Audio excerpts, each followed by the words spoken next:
A major contemporary approach to leadership is Vroom's decision tree approach. The earliest version of this model was produced by Victor Vroom and Philip Yetton and later revised by Vroom and Arthur Jago. Vroom's decision tree approach to leadership attempts to prescribe how much participation subordinates should be allowed in. Like the path-goal theory, this approach attempts to prescribe a leadership style appropriate to a given situation. It also assumes that the same leader may display different leadership styles. But Vroom's approach concerns itself only with a single aspect of leader behavior, subordinate participation in decision-making. Vroom's decision tree approach assumes that the degree to which subordinates should be encouraged to participate in decision-making depends on the characteristic of the situation. In other words, no one decision-making process is best for all situations.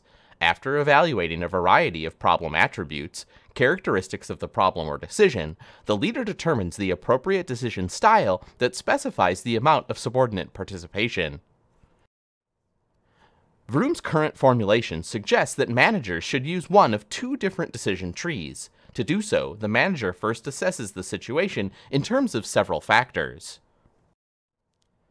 This assessment involves determining whether the given factor is high or low for the decision that is going to be made.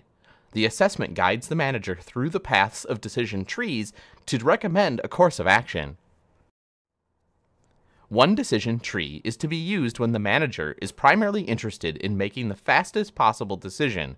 The other is to be used when time is less critical and the manager wishes to help subordinates improve and develop their own decision-making skills.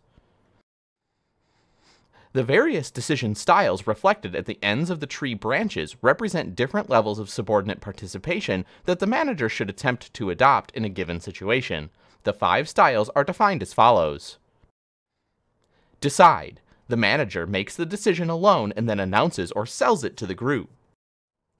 Delegate. The manager allows the group to define for itself the exact nature and parameters of the problem and develop a solution.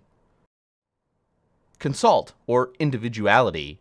The manager presents the program to the group members individually, obtains their suggestions, and then makes the decision. Consult in a group. The manager presents the problem to group members at a meeting, gets their suggestions, and then makes the decision. Facilitate. The manager presents the problem to the group at a meeting, defines the problem and its boundaries, and then facilitates group member discussion as members make the decision. Vroom's decision tree approach represents a very focused but quite complex perspective on leadership. To compensate for this difficulty, Vroom has developed elaborate expert system software to help managers assess the situation accurately and quickly and make an appropriate decision regarding employee participation.